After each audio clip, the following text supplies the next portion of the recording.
खूप छान वाटतंय. तुम्ही माझ्या चेहऱ्यावर आनंद बघत असाल आणि खूप धाकधूक वाढली शेवटी कारण की 4 नॉमिनेशन होते मला आणि 3 मध्ये नाही मिळालं.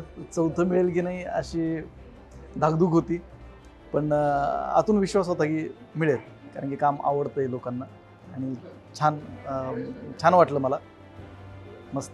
मला एक आहे की फिल्मची कथा ऐकूनच सेटवरचे काही मुलं जी आहेत ते खूप भावूक व्हायचे. ज्यांना कथा माहीत होती तरी ते भावूक व्हायचे. त्यांना असं वाटायचं की बाप आणि मुलाची कथा आहे ना ही बापलेक नावाची फिल्म. तर त्यांना असं वाटायचं की हा कथेतला जो बाप आहे तो माझाच बाप आहे.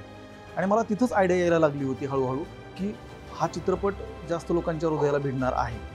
कारण त्यातले इमोशन जे आहेत ते फक्त माझे नाही आहेत, तर ते बघणारा समोरचा जो ऑडियन्स आहे त्याचे इमोशन तेच आहेत, सेम आहेत, जे फक्त मी मांडलेले आहेत पण ते त्यांचेच आहेत.